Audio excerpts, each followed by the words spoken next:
everyone, and welcome back to my channel.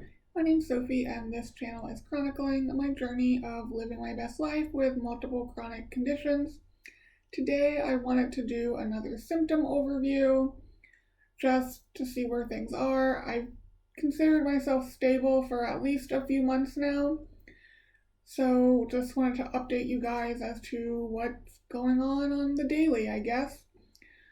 So I'm just going to look over my list of symptoms, starting with nervous system. So headaches, I don't really get headaches that often anymore. At the beginning, I basically had a continuous headache, basically 24/7, nothing would really touch it. I very rarely get headaches now, and I think when I do, it's more like the weather, but I wouldn't say headaches are a problem now. Lightheadedness after activity still happens. My sense of taste is still off. Word finding difficulties and what I'll just call brain fog.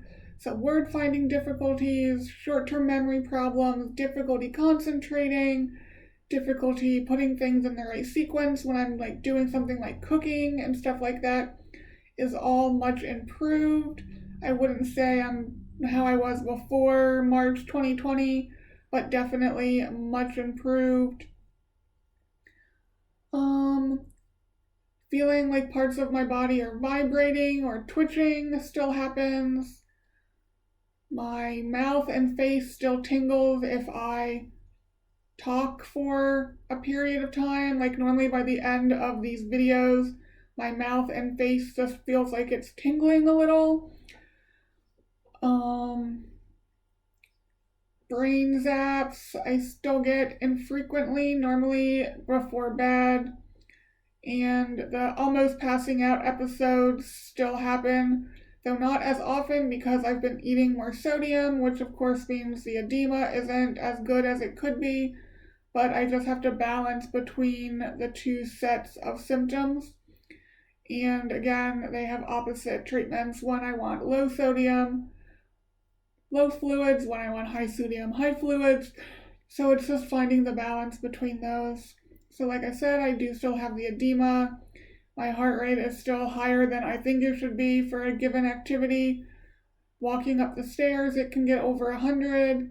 Just standing up, it's in the 80s and 90s. When I'm sitting here, not talking, just chilling, it's in the low 60s or upper 50s. I can still see my heartbeat through my clothing. I doubt you guys can see it on camera, but I can still see it. I still have the pulsatile tinnitus, or hearing my heartbeat in my ears.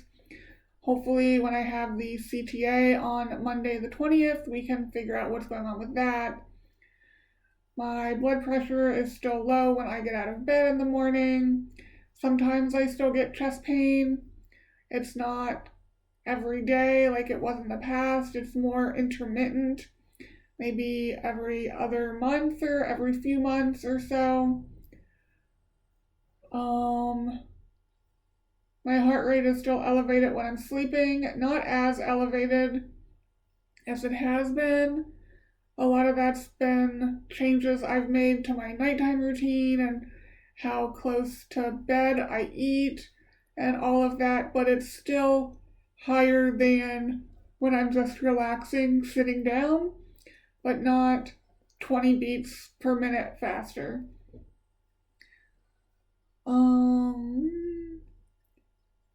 My heart rate still increases a lot if I were to chug fluids, like if I'm really thirsty after a workout or whatever.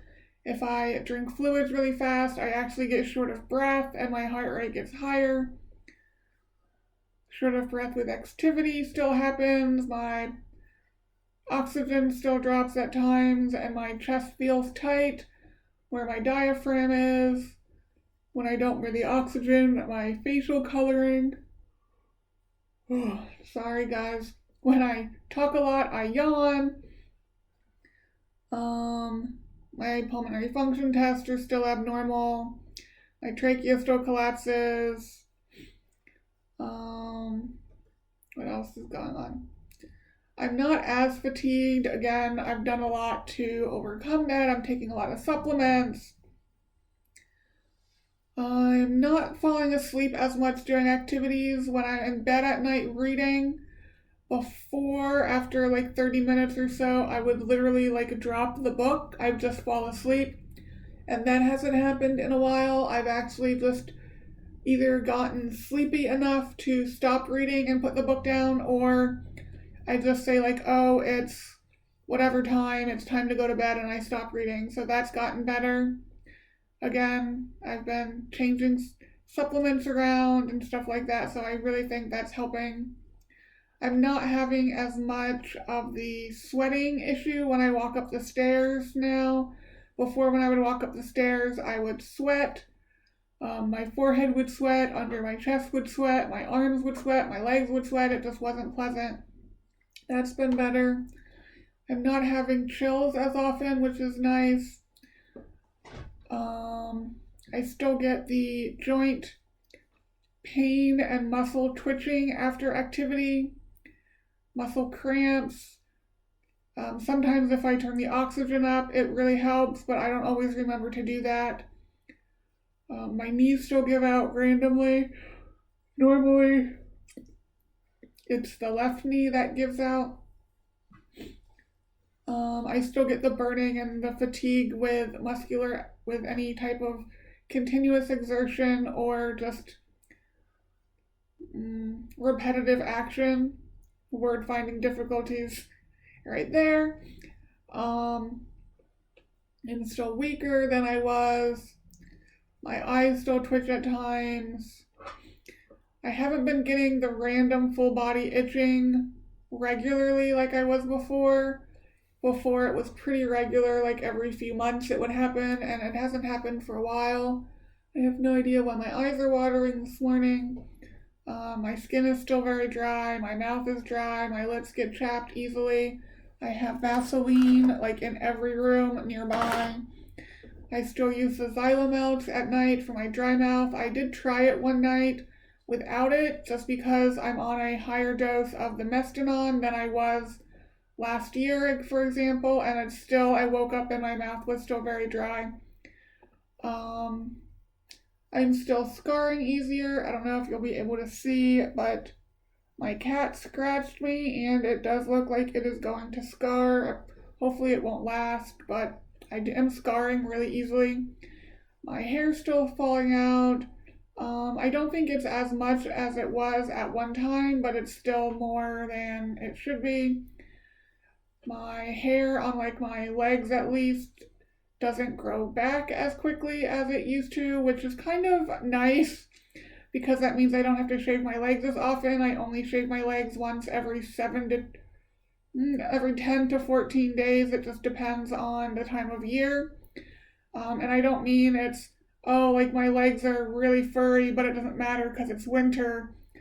I can go 10 to 14 days without shaving and still go to the gym and wear shorts and not be uncomfortable because my legs are really hairy. I still have this sore in my mouth. I don't know what it is. It's like, I don't know, it just doesn't go away. I've gotten medication for it. The medication didn't do anything. So I see my rheumatologist and an immunologist next month, so I will ask both of them. I'm still having the urinary issues. I either strain to urinate or I have to self-cath. Since I have insurance, I did just get a whole new shipment of catheters in. So instead of waiting to urinate, which again can take 5, 10, 20 minutes, or straining, which makes my muscles burn and gets me out of breath, I've been self-cathing more frequently because I have them now. I have plenty. So I think yesterday I cathed like 3 or 4 times. That's not going to get any better from my understanding. At times I still get the painful, I guess, esophagus spasm when I swallow. I don't know what's up with that. I will mention it on Monday when I talk to the interventional pulmonologist because we're going to be talking about the procedure, the stents I'm getting in April, and there were talk of doing an endoscopy and taking the sutures out to see if the fistula healed or not. So I'll mention the esophagus spasms to him. I still don't really have an appetite. I track my calories and sodium and all of that stuff a lot because I want to make sure I'm eating at least a minimum because I don't really get hungry. I still get nauseous randomly during the day. When normally I'll be fine, I'll take a sip of water and be like overcome with nausea. Again, I have my tummy drops, and I use that when I get nauseous, and I get nauseous taking meds sometimes. It doesn't really seem to matter whether I eat or not. Sometimes I just get nauseous. And then my abdomen is still distended. I don't know what's going on with that. That could be if it's related to an undiagnosed PCOS type of thing. I'll eventually ask a gynecologist about that. And then lastly, TMI, but I have undigested veggie pieces when I make a bowel movement. I don't really know when it started. I know I had it before when I ate like a lot of spinach, but I thought it was just because I ate a lot of spinach. But now it's happening with other veggies as well. Not just corn, which is normal to see, like the corn in your stool, but like with carrots and peas. So I don't really know what's going on. Again, I'll eventually see a gastroenterologist. It's just not high on my list of concerns at the moment. But once again, my symptoms are all basically still here. They are just a lot less severe than they once were. My eye is starting to twitch. I doubt you can see it on camera. Yeah, you can a little. This one is twitching. I don't know what goes on with that. But yeah, so that's going to be this video. It's a little longer, I apologize, but just wanted to do another overview. It's been a few months. This eye, guys. I don't know what's going on with it. But yeah, so Saturday's video will be a mental health video. I want to share my mental health struggles with you all. And then next Wednesday will be another medical update. I will have had the CTA on my neck, and I will have talked to the interventional pulmonologist about April's procedure, getting a stent in my trachea. So I will tell you guys all about that next Wednesday. That is what is coming up. I hope you guys are having a good day whenever it is you are seeing this, and I will talk to you guys on Saturday. Bye, guys.